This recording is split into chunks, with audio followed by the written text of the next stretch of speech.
اعوذ باللہ من الشیطان الرجیم بسم اللہ الرحمن الرحیم الصلاۃ والسلام علیک یا سیدی یا رسول اللہ صلی اللہ علیہ وسلم اللہم یسر ولا تعسر وتمم بالخیر وبک نستعین فداک ابی و امی یا سیدی یا خاتم النبیین صلی اللہ علیہ وسلم۔ السلام علیکم ورحمۃ اللہ وبرکاتہ۔ محترم ناظرین کرام، آج ایک نیا ٹاپک ہے اور بہت زبردست ٹاپک ہے، اور اس میں ہمیں بہت کچھ سمجھنے کا موقع بھی ملتا ہے۔ تو آئیے اس ٹاپک کی طرف چلتے ہیں۔ اس ٹاپک کی طرف، اس کے نام کی طرف جانے سے پہلے ہم آپ کو ایک چھوٹی سی مثال دیتے ہیں۔ ایک کارخانے میں 2000 افراد کام کرتے ہیں، لیکن ان 2000 افراد کو پورے سسٹم کو چلانے کے لیے جو مین کی پوسٹ ہوتے ہیں وہ سمجھیے مشکل سے کوئی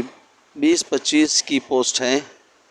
جو 2000 افراد کے سارے سسٹم کو چلا رہے ہوتے ہیں۔ اس میں سیکیورٹی کا سسٹم بھی ہے، اور اس میں ہر طرح کے ان پٹ آؤٹ پٹ سسٹم بھی ہے، اور اس میں ہر طرح کی پروڈکشن بھی ہے، اور ہر طرح کے جو بھی ڈیمانڈ ہے اس کو، جو بھی شعبہ ہے اس کو پورا کرنے کے صلاحیت رکھنے والے یہ 20-25 کی پوسٹس ہیں، جس پر ایسے لوگ بیٹھے ہوئے ہیں کہ جو پورے نظام کو چلا رہے ہوتے ہیں، اور رات ہو یا دن ہو، بارش ہو یا طوفان ہو، مشکل ہو یا آسانیاں ہو، ہر حال میں یہ اپنی ذمہ داریاں پوری کر رہے ہوتے ہیں، اور پورا سسٹم سالوں سال چل رہا ہوتا ہے۔ اگر اس سسٹم میں جو کی پوسٹ پہ بیٹھے ہوئے لوگ ہیں، اگر اس میں سے 4-6 کرسیاں بھی اگر خالی ہو جائیں اور وہ چھٹیوں پر چلے جائیں، تو ایک تو ان کا نعم البدل ملنا مشکل ہوتا ہے، کیونکہ وہ اپنی ذمہ داریاں جس طرح پوری کر رہے ہوتے ہیں اور جس طرح وہ ذمہ داریوں کو سمجھتے ہیں، کام کو سمجھ رہے، اپنی ذمہ داریوں کو سمجھ کر رہے ہوتے ہیں، نئے آنے والے کو ٹائم لگتا ہے، اور ضروری نہیں ہے کہ نیا آنے والا اس طرح پرفارمنس کر بھی پائے، کیونکہ یہ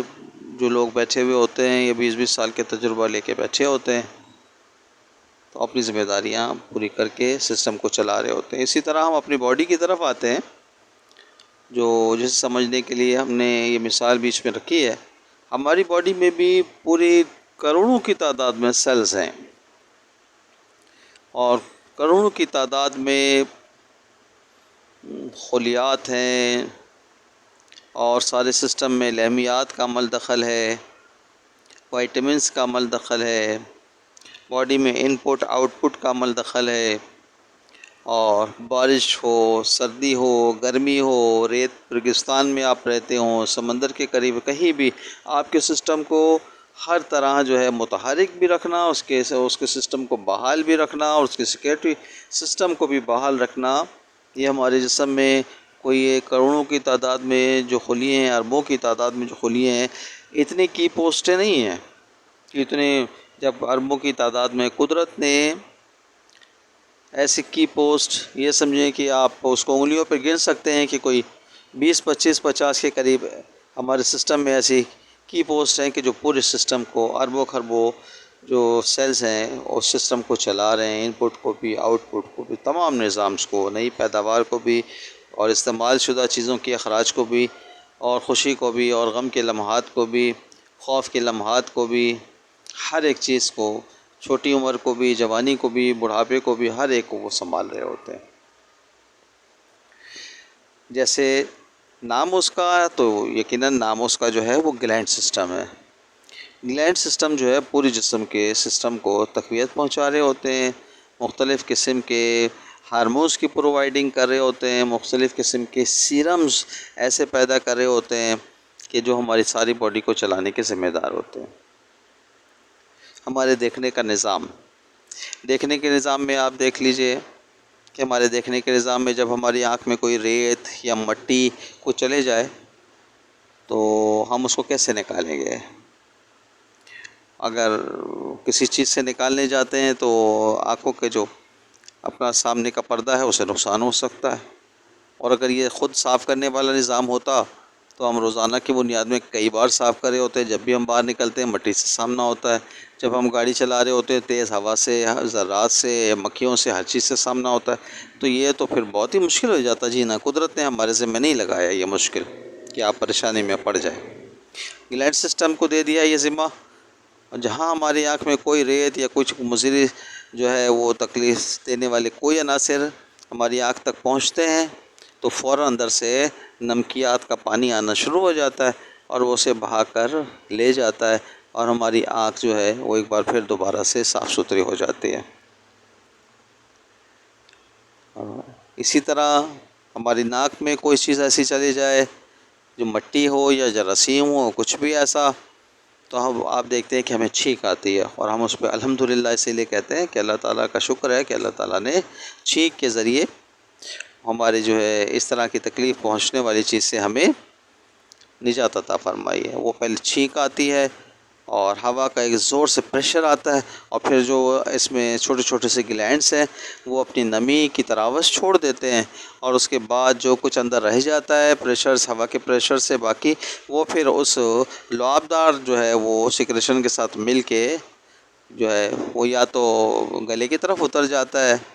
یا پھر ناک سے باہر کی طرف آ جاتا ہے، اور جس سے یہ ہے کہ ہم مختلف قسم کی تکلیف سے بچ جاتے ہیں.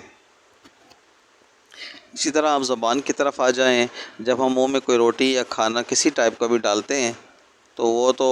اگر یہ ہمارے گلینڈ سسٹم مدد نہ کریں تو ہم ایک نوالا بھی گلے سے نیچے نہیں اتار سکتے. کہ جیسے ہم منہ میں کچھ ڈالتے ہیں زبان میں لاتعداد چھوٹے چھوٹے سے سوراخ ہیں، ان کے نیچے سیلز ہیں، گلینڈ سسٹم ہے، وہ پھر آپ دیکھتے ہیں کہ پانی کی تراوش اس کے ساتھ جو ہے وہ شامل کرتے رہتے ہیں، اور اتنا پانی کی تراوش ہو جاتی ہے کہ پھر وہ جو کچھ ہم منہ میں ڈالتے ہیں روٹی کا نوالا وہ اتنا بھیگ جاتا ہے، اور جیسے جیسے چباتے ہیں اور وہ اس میں مکسنگ ہوتی رہتی ہے تراوش کی، اور وہ یہاں تک مکسنگ ہوتی ہے کہ وہ اس لائق ہو جاتا ہے کہ وہ اب ہمارے گلے سے اتر سکے. اسی طرح آپ آ جائیں گلے کی طرف. گلے میں ایک سیکیورٹی گارڈ کے طور پر ایک سسٹم رکھا ہے کہ جو ہمارے سسٹم کو جو ہے مضر صحت چیزوں سے اور جراثیم وغیرہ سے بچاتا ہے، اور ٹاکسین ٹائپ کی کوئی چیز اگر ہم کھا پی لیتے ہیں تو اس سے متعلق ہمیں بچاتا ہے. اسے جو ہے ہم ٹانسل سسٹم کہتے ہیں. یہ بھی گلینڈ سسٹم ہے، ٹانسلس کہتے ہیں اسے. پھیپھڑوں کے نظام میں آ جائیں. باریک باریک سے گلینڈس ہیں جو تراوش پیدا کرتے ہیں. ہم جو ہوا اندر لیتے ہیں اس میں اس کو پھیپھڑے کو پھولنا پڑتا ہے، پھر سکڑنا پڑتا ہے. اگر یہ تراوش نہ ہو تو یہ نہ پھول سکے نہ سکڑ سکے. اسی طرح گردے میں تراوش پیدا کرنے کے لیے اور باڈی کے سسٹم کو چلانے کے لیے جو سسٹم میں ٹمپریچر سے متعلق نیفرون گلینڈس ہیں وہ ٹمپریچر کو کنٹرول رکھتے ہیں، اور گردے بھی بذات خود ایک گلینڈ سسٹم بڑے غدود کہلاتے ہیں. تو یہ ہمارے جسم سے فاسد مادہ اور غیر ضروری پانی جو ہمارے جسم میں ہوتا ہے یا استعمال شدہ پانی جو ہوتا ہے یا اور فاسد مادے ہوتے ہیں ان تمام کو جسم سے باہر پھینکنے کا ایک نظام ہے. پھر آپ تھوڑا سا اور نیچے آ جائیں تو مثانے سے متعلق پھر ایسے گلینڈس ہیں کہ جو ہمارے نظام کو جو ہے وہ افزائش نسل کے حوالے سے تراوش دیتے ہیں، اور اگر وہ غدود کام نہ کریں یا ایک وقت آتا ہے کہ 60 سال کے بعد ان غدودوں میں جو ہے وہ تراوش پیدا ہونا کم ہو جاتی ہے یا وہ غدود سوکھنا شروع ہو جاتے ہیں، تو وہ پھر کہتے ہیں کہ جی اتنی آپ کی عمر ہو گئی ہے، اب افزائش نسل کے حوالے سے آپ جو ہے وہ اس سے محروم ہو جائیں گے. یا خواتین میں جو سسٹم ہے اس میں بھی یہی ہوتا ہے کہ وہ اپنی جو ہارمونز ہیں یا افزائش نسل سے متعلق جو سسٹم ہے اسے بحال رکھنے کے لیے جو گلینڈس ہیں اسے اووری گلینڈس وغیرہ کہتے ہیں، اور دوسرے گلینڈس ہیں بارتھولین گلینڈس ہوتے ہیں جو اپنے سسٹم کو بحال رکھتے ہیں. تو یہ سارے چھوٹے چھوٹے غدود ہیں جو رب نے پورے جسم میں مختلف جو ہے کی پوسٹ پر بٹھائے ہوئے ہیں،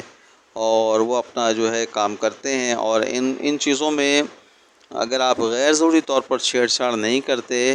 تو یہ ایک چھوٹی عمر سے جو بچہ دنیا میں آتا ہے اس وقت سے لے کر آپ اسے 80 سال 90 سال 110 سال تک بھی، اس سے زیادہ بھی رب نے تو 900 سال 100 سال بھی عمر دی ہے. تو اس میں بھی کوئی پرابلمس نہیں آتی ہیں۔ اگر ہم خود اپنے طور پر جو ہے اس فطری سسٹم کو چھیڑ چھاڑ کرتے ہیں تو پھر یہ ہوتا ہے کہ یہ سسٹم ہمارا جو ہے وہ مختلف قسم کی کمزوریوں پیچیدگیوں سے دوچار نہیں لگتا ہے، اور پھر پورے جسم میں بگاڑ آنا شروع ہو جاتا ہے۔ جیسے آنکھوں سے متعلق اب ایک ہماری زندگی میں ایک نئی چیز ہے، خاص طور پر جو ہے یہ کوئی 50 سال سے بہت زیادہ آ گئی ہے، تو جس میں آپ یہ دیکھیں کہ آنکھوں کا بہت زیادہ استعمال، اور اب رات کو 1 بج رہے ہیں، 2 بج رہے ہیں، 3 بج رہے ہیں، 4 اور بعض تو 5 بجے تک بھی جو ہے وہ جاگتے رہتے ہیں، اور بعض لوگ تو غیر ضروری طور پر روڈوں پر ہوٹلوں پہ بیٹھے رہتے ہیں 2 بجے تک، 3 بجے تک، آنکھوں کو ریلیکس نہیں ہونے دیتے، اور حدود کو جو ریلیکسیشن چاہیے کہ وہ بند ہو جائے تو وہ اپنا ریلیکس لے اور آگے کام کرنے کے لیے تیار ہو، اس کو مسلسل جگا کے رکھتے ہیں، اور غیر فطری طور پر آنکھ بند کرتے ہیں، جو ٹائمنگ اس کی نہیں ہوتی، اس کی جو ہولنگ پروسیس ہوتا ہے اس کی ٹائمنگ نہیں ہوتی، اس وقت آنکھ بند کرتے ہیں، کیونکہ ہماری باڈی میں میڈیکل سائنس کی ریسرچ بھی یہی ہے، اور ہمارے دین نے بھی ہمیں بتایا ہے کہ یہ جو پروسیس سارا ہوتا ہے، یہ سمجھے کہ جو بھی ہمارا سسٹم کام کر رہا ہوتا ہے اس کو اب جو خود تھکاوٹ دور کرنی ہوتی ہے اور آئندہ کام کرنے کے لیے جو طاقت چاہیے ہوتی ہے وہ عشاء کے بعد سے لے کر رات کو 2 بجے تک ہے۔ تو اسی لیے ہمارے نبی کریم صلی اللہ علیہ وسلم ایک یہ بھی وجہ اس میں تھی کہ اس طرف بھی توجہ دلانی تھی کہ عشاء کی نماز کے بعد زیادہ دیر تک نہ جگا جائے، تاکہ یہ کہ سسٹم کو جو ہے وہ تقویت ملے اور اس کو ریلیکس مل سکے، ریہولنگ ہو اس کی، تاکہ وہ پھر 2 بجے کے بعد پوری توانائی اور طاقت کے ساتھ جو ہے وہ پرجوش انداز میں سامنے آئے۔ اور ہمیں ایک حدیث پاک کا مفہوم یہ بھی ملتا ہے کہ تہجد کا جو وقت ہے، اس وقت جو تہجد کے وقت میں رب تعالیٰ آسمانی دنیا پر جلوہ فرما ہوتا ہے، اور آپ کے حواس بھی جو ہیں وہ اس وقت بہت ہی یہ سمجھے کہ بالکل تر و تازہ ہوتے ہیں، اور کہیں سے کوئی شور کی آواز نہیں آ رہی ہوتی، کہیں سے کوئی ڈیمانڈ نہیں ہوتی، کسی طرح کی اور پرابلمز نہیں ہوتی، اور ذمہ داریاں نہیں ہوتی کہ جی یہاں جانا ہے تو آفس جانا ہے تو یہ کرنا ہے تو سبزی لانا ہے، تو کوئی پرابلمز کوئی سوچ اس وقت نہیں ہوتی ہے، سب سو رہے ہوتے ہیں، اس وقت آپ عبادت کریں رب تعالیٰ کی، اور پھر اس وقت جو ہے وہ اپنے رب عز و جل کے قریب ہو جائیں، رب تعالیٰ بھی آپ پر مہربانی فرما کر آسمانی دنیا پر تشریف فرما ہوتا ہے اپنی شان کے مطابق، تو آپ رب تعالیٰ سے اپنی عرض معروض کریں، اور جو آپ سے غفلت ہو گئی ہے، گناہ ہو گیا ہے، اس کی تلافی کا جو طریقہ دین نے سکھایا ہے تو اس کے مطابق استغفار کریں، اور جو دعائیں التجا ہیں وہ کریں، تو یہ بہت ہی مبارک وقت ہوتا ہے۔ اور تعلیم کا شعبہ ہے آپ کا، تو آپ سارے دن میں 2-3 گھنٹے بھی پڑھتے ہیں، لیکن اگر اس وقت تہجد کے دن تھوڑا مطالعہ کر لیتے ہیں یا تھوڑی سی عبادت کر لیتے ہیں، ذکر و اذکار کر لیتے ہیں، تو یہ روحانی طاقت اور تسکین کے لیے ان 3 دن کے 3-4 گھنٹوں سے بھی کہیں زیادہ آپ کو سکون اور تقویت پہنچاتا ہے۔ لیکن ہمارے لوگ جو ہیں وہ سوتے ہی نہیں ہیں رات کو، تو یہ اس وقت اٹھیں گے کیا، اور آنکھوں کو ریلیکس نہیں دیتے، تو جس کی وجہ سے ہوتا ہی ہے کہ ہماری آنکھیں جو ہے وہ کمزور ہونا شروع ہو جاتی ہیں، گلینڈ سسٹم کمزور ہونے لگ جاتے ہیں، اور یوں آنکھوں کی پرابلم شروع ہو جاتی ہے، اور بہت چھوٹی سی عمر میں جو ہے وہ آنکھوں کی روشنی بھی مدھم پڑنا شروع ہو جاتی ہے۔ آنکھوں کی دوسری پرابلمز کے حوالے سے جو گلینڈ سسٹم کو متاثر کر رہا ہے، یہ بہت زیادہ تیز روشنیاں ہیں، کہیں بہت زیادہ روشنیاں ہیں جو آنکھوں کو متاثر کر رہی ہیں۔ شام ہوتا ہے کہتے روشنیوں کا شہر، اور ہر طرف بہت زیادہ 1000 2000 پاور کے بلب لگے ہوئے ہوتے ہیں، تیز فلیشر لگے ہوئے ہوتے ہیں روڈوں پر، تیز فلیشر والے، اور گاڑیوں کی لائٹیں ہوتی ہیں جو آپ کے سسٹم کو، آنکھوں کو بہت تیزی سے متاثر کر رہی ہوتی ہیں، گلینڈ سسٹم کو متاثر کر رہی ہوتی ہیں، اس کے پردے کو متاثر کر رہی ہوتی ہیں۔ جدید دنیا، جدید ترقی، جدید لائٹس، لیکن یہ ساری چیزیں کہیں ہمیں آسانیاں تو پرووائڈ کر رہی ہوتی ہیں، لیکن ہمارے پورے سسٹم کو کمزور بھی کر رہی ہوتی ہیں، نقصان بھی پہنچا رہی ہوتی ہیں۔ اسی طرح ناظرین کرام، ہمارے کھانے کے عمل میں بھی اگر ہم صبح کھاتے ہیں، رات کو کھاتے ہیں، 2 ٹائم کھاتے ہیں، ٹائم ٹیبل بنا کے کھاتے ہیں، تو یہ ہمارا معدہ بھی کبھی خراب نہیں ہوگا۔ گلینڈ سسٹم جو ہے وہ معدے کے سارے نظام کو اچھی طرح سنبھال لیتا ہے۔ قدرت نے اس کی جو ذمہ داری دی ہے وہ پوری طور پہ پورے کر رہا ہوتا ہے۔ لیکن ہمارے یہاں یہ ہوتا ہے کہ جناب علی ناشتہ کر کے آفس میں گئے تو 2 گھنٹے کے بعد پھر ٹی ٹائم ہو گیا، اور جناب وہ پھر ٹی ٹائم کے بعد جو ہے وہ اگر بھوک لگی کچھ ہوا تو پھر جناب کینٹین چلے گئے، اور پھر جناب 2 بجے کے ٹائم جو ہے پھر موقع ملا تو پھر وہ لنچ ٹائم ہو گیا جناب علی ہے۔ تو پھر اس کے بعد شام کو مطلب ہر 2 گھنٹے 3 گھنٹے بعد ہم نے کچھ نہ کچھ معدے میں ڈالنا ہی ہوتا ہے۔ اور اس کے بعد دیر تک چونکہ جگ رہے ہوتے ہیں تو کبھی منہ میں کچھ ہوتا ہے، تو کبھی جناب علی کولڈ ڈرنکس چل رہی ہوتی ہیں، اور رات کو 2 بجے 3 بجے تک جگ رہے ہوتے ہیں تو جناب فریج میں رکھا ہوا سامان کھا رہے ہوتے ہیں، کبھی رات کو سیوئیں کھا رہے ہوتے ہیں، کبھی کافی پی رہے ہوتے ہیں۔ تو اس طرح کر کے معدے کے سارے سسٹم کو بھی ہم نے برباد کر دیا ہے۔ اور پھر اب آپ تھوڑا سا نیچے کی طرف آ جائیں تو ہم پانی نہیں پیتے، اور پانی نہیں پیتے تو جناب عالی پھر ہوتا یہ ہے کہ وہ ہمارے گردوں کے جو کام کرنے کا عمل ہے وہ پانی کی تراوش نہیں پا کے کمزور ہوتا چلا جاتا ہے، اور پھر اس کی رگیں سکڑتی چلی جاتی ہیں، اور پھر یہ مختلف قسم کی پرابلمز خطرناک حد تک ہو جاتی ہیں جو ہمارے معاشرے میں عام ہیں۔ آپ ہمارے یہاں کراچی میں SIOT آپ وہاں جا کے دیکھیں کہ یہ گردے کی پرابلمز والے کتنی تعداد میں ہے اور کتنی تکلیف میں ہے۔ یہ بھی چھوٹی سی غفلت ہے، لیکن ہمارے یہاں چونکہ اس کی طرف کوئی توجہ دلانے والا نہیں ہوتا تو بس ہم جناب علی زندگی گزار رہے ہوتے ہیں، اور بعد میں جب ہمیں تکلیف ہوتی ہے تو اندازہ ہوتا ہے کہ ہماری غفلتیں بہت زیادہ تھیں۔ پھر جناب علی کام کرنے والے جو لوگ ہوتے ہیں وہ اگر ان کو یورین کی حاجت ہو رہی ہوتی ہے تو بیٹھے رہتے ہیں، چلو بھائی ابھی یہ کام کریں گے پھر جائیں گے، پھر آدھے گھنٹے بعد جائیں گے، چلو اس طرح کرتے ہیں تو وہ اس کا بھی جو ہے ریٹرن پریشر آتا ہے مثانے پر، گلینڈ سسٹم پر، گردوں پر، اور آہستہ آہستہ کر کے یہاں بھی جو ہے ہمارے گلینڈ سسٹم کمزور ہوتے ہیں، پھر اس سے پٹھے کمزور ہوتے ہیں مثانے کے، اور پھر پیشاب کی مختلف قسم کے پرابلمز آ جاتی ہیں، پیشاب میں تیزابیت بڑھنا شروع ہو جاتی ہے، اور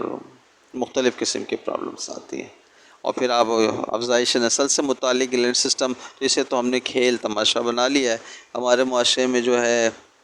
وہ آزادی کے نام پر آپ نے دیکھا ہے کہ سارے اصول و قاعدے پامال کرنا، ضابطہ حیات میں جو ہمارے ضابطے کے لیے ضروری عناصر ہیں اس کو تاہوبالا کر دینا، اور پھر معاشرے میں جو شرم و حیا کا پہلو ہے جو ہمیں ہر طرح کی بیماریوں، آزاریوں سے اور نوستوں سے بچاتا ہے، شرمندگیوں سے بچاتا ہے۔ اور ہمارے یہاں جو جیل سارے بھرے ہوئے ہیں، ہمارے یہاں جو قتل و غارت گری کا نظام ہے، عدالتوں میں بے شمار کیسز اتنے ہیں کہ اس کے فیصلہ کرنے کے لیے بھی ٹائم نہیں ہے، اتنے کیسز جمع ہے کہ فیصلہ کب کیا جائے، کیسے کیا جائے، یہ سب ہے کیوں؟ اس میں بڑی وجہ جو ہے وہ ہماری یہ جو ہمارا سسٹم ہے افزائش نسل کا، اس سے متعلق جو بھی دلچسپیاں ہیں یا ضرورتیں ہیں یا رغبتیں ہیں، ان ساروں کا بے دریغ استعمال، اور یہاں تک کہ اس میں یہ سمجھے کہ غیر قانونی بھی بہت زیادہ استعمال ہے، اور بے دریغ بھی بہت زیادہ استعمال ہے، اور حرام کی حد تک بھی استعمال، یعنی کہ اس سسٹم کو اس قدر برا حال کر دیتے ہیں کہ وہ سسٹم جو ہے وہ بھی جو 200 سال میں بھی خراب نہیں ہونے والا ہوتا ہے، وہ آج کل ہمارے یہاں 30 35 سال 40 سال میں ہوتے ہوتے ایسا ہو جاتا ہے کہ لوگ آنے کے بعد کہتے ہیں کہ ہمیں کوئی ایسے آپ دوا دے دیں۔ وہ دوا نہیں مانگ رہے ہوتے، کوئی جادو کی پڑیا مانگ رہے ہوتے ہیں کہ ڈاکٹر صاحب بس اب آپ ایسی کوئی دوائی دے دیں بس، اور کتنے دن میں ہمارا یہ سسٹم صحیح ہو جائے گا۔ وہ کتنے دن مانگ رہے ہوتے ہیں، کیا 1 ہفتے میں ہو جائے گا؟ جس سے وہ 30 سال سے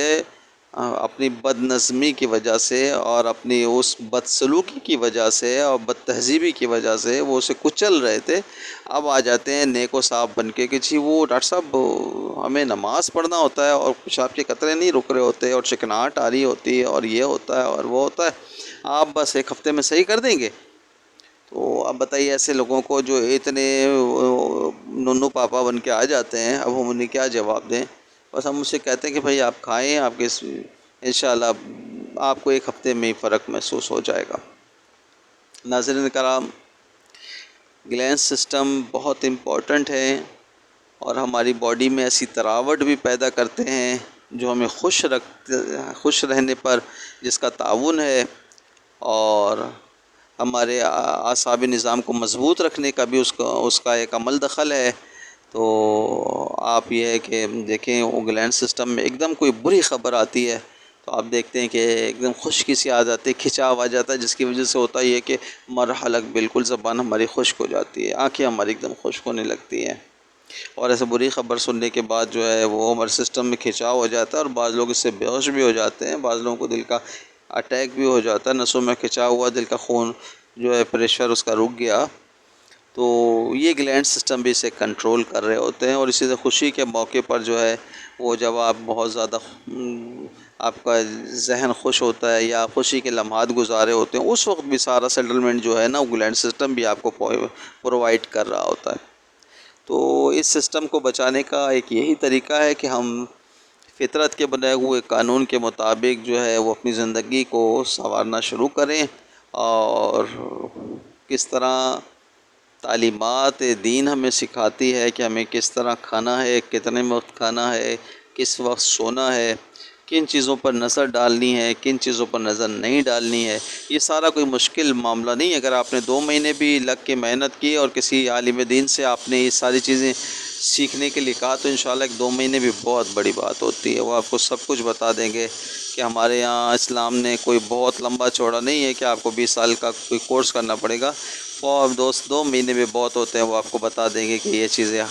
حلال ہیں، یہ چیزیں حرام ہیں، یہ چیزیں جائز ہیں، یہ چیزیں ناجائز ہیں، اور یہ چیز مباح ہے، یہ چیز ثواب ہے، سنت ہے، یہ سب کچھ صرف یہ ہمارے سسٹم کو بحال رکھنے کے لیے، ہمارے سسٹم کو چلانے کے لیے ہے، جسے ہم سمجھ رہے ہوتے ہیں کہ یہ ہم پر یہ کس طرح کی پابندیاں لگ گئی ہیں۔ یہ پابندیاں آپ پر نہیں لگ رہی ہوتی ہیں، بلکہ یہ آپ کے لیے سیفٹی کا نظام ہے، کہ جیسے آپ دیکھیں کہ ہری بتی اور لال بتی آپ کے یار یہ کیا پابندی ہے، بس لال بتی ہری بتی نہیں دیکھو، بس چلا دو گاڑی، کوئی مسئلہ ہی نہیں ہے، تو بس چلا دو گاڑی، تو اس کے بعد جو ہے نا ایک زوردار آواز آتی ہے، اور آواز آنے کے بعد پھر دوسری آواز بھی آتی ہے جو ایسی گاڑی کی ہوتی ہے کہ آپ کو وہاں تک لے جائے، اور اس کے بعد جناب وہاں پہنچنے کے بعد آپ پڑے ہوئے ہوتے ہیں، ٹانگ آپ کی کہاں بندھی ہوتی ہے اور ہاتھ آپ کے کہاں بندھے ہوتے ہیں، اور آپ ایسے پڑے ہوئے ہوتے ہیں کہ آپ کی ساری بکراتی نکل جاتی ہے۔ تو یہ سارا سسٹم آپ سمجھ لیں کہ یہ کوئی آپ پر پابندی نہیں ہے، کوئی ہمارے اسلامی طور پر اصول قاعدے کی جو ہے وہ آپ پر جو ہے قید نہیں ہے، آپ اسے سیکھیں، آپ اس پر عمل کریں، یہ آپ کی اپنی توانائی اور آپ کے سسٹم کو بحال رکھنے کے لیے ہے، آپ کو سدا جوان رکھنے کے لیے ہے، آپ ہر وقت مسکراتے رہیں، پرسکون رہیں، نیند آپ کو اچھی آئے، کھانا آپ کو ہضم ہو، یہ سب اس لیے ہے۔ آپ اپنے رشتوں میں آپ سمجھیں کہ رشتوں کو کس طرح نبھایا جاتا ہے، یہ اسلامی تعلیمات سے ہم ہر ایک سسٹم سے اپنے آپ کو بہت زیادہ پرسکون اور بہت زیادہ صحت مند رکھ سکتے ہیں، 80 سال کی عمر تک رکھ سکتے ہیں۔ تو اس میں ایک تو امپورٹنٹ یہ ہے کہ آپ اپنے سسٹم سے متعلق شرعی قاعدے اصول سیکھیں، اور دوسرا جو ہم نے بے ضابطگیاں، بے اصولوں کے ذکر آپ سے کیا ہے، ان تمام سے اپنے آپ کو بچانا ابھی سے شروع کر دیں، تو انشاءاللہ آپ دیکھیں گے کہ آپ کو پھر اپنے متعلق معاملات میں کہیں افسردگی کا شکار نہیں ہونا پڑے گا، کہیں مایوسی کا شکار نہیں ہونا پڑے گا، کہیں ناکامی کا شکار نہیں ہونا پڑے گا، اور کہیں آپ کا کوئی مذاق نہیں اڑائے گا، کہیں آپ کو جو ہے وہ جناب علی آپ کو کچھ ایسی بات نہیں کرے گا کہ آپ کے دل کو تکلیف ہوتی ہے۔ جب ظاہر ہے آپ نے اپنے آپ کو جو ہے وہ 38 سال میں ہی ایسا کر دیا ہے کہ وہ جناب آپ 65 سال کے رکھ رہے ہیں، چاہے مرد ہو یا عورت ہو، تو جب کوئی دکاندار یا کوئی آپ کے ساتھ پیچھے سے کہتا ہے ایکسکیوز می انکل، تو آپ کو ایک دم غصہ آ جاتا ہے، اوئے کس کو انکل بولا۔ لیکن مرد حضرات تو اکثر برداشت کر لیتے ہیں، لیکن خواتین سے برداشت نہیں ہوتا ہے، وہ کہتے ہیں اوئے کس کو آنٹی بولا ہے، تیری ماں آنٹی تو تیری بہن آنٹی، وہ جناب اس کو جو سمجھ آتا ہے دل کی بڑاس کے لیے وہ نکال دیتے ہیں۔ تو اگر آپ اپنے آپ کو اس انداز میں رکھتے ہیں کہ آپ اگر اپنے آپ کو سنبھالا دیں اصول و قاعدے سے اور قانون فطرت سے انحراف نہ کریں، تو انشاءاللہ آپ کی صحت 40 سال میں بھی ایسی رہے گی، کوئی آپ کو آنٹی نہیں بولے گا، 55-50 سال میں بھی ایسی رہے گی، کوئی آپ کو آنٹی نہیں بولے گا۔ بس آپ سے درخواست یہی ہے کہ آپ ہمارا جو مخلصانہ مشورہ ہے اور کچھ احتیاطیں ہیں اس پر عمل کریں۔ اللہ تعالیٰ آپ کو اور ہم کو عمل کی توفیق بھی عطا فرمائے۔ ہمارے چینل کو لائک بھی کریں، اور اپنے دوست اپنے لنکس میں شیئر بھی کریں، اور سبسکرائب بھی کریں، آئیکن کو بٹن بھی دبائیں، اور ہمارے ساتھ شامل ہو جائیں۔ کہ ہم یہ مخلصانہ کوششیں اور یہ پیغامات اپنے صحت کے حوالے سے بالخصوص اپنے دوست احبابوں تک پہنچاتے رہیں، اور یہ سلسلہ جاری و ساری رہے، اور ہمارے اور آپ کے لیے دنیا و آخرت کا بہترین جو ہے وہ سرمایہ ہو، نیکیاں کا بہترین ذخیرہ ہو۔ السلام علیکم ورحمۃ اللہ وبرکاتہ۔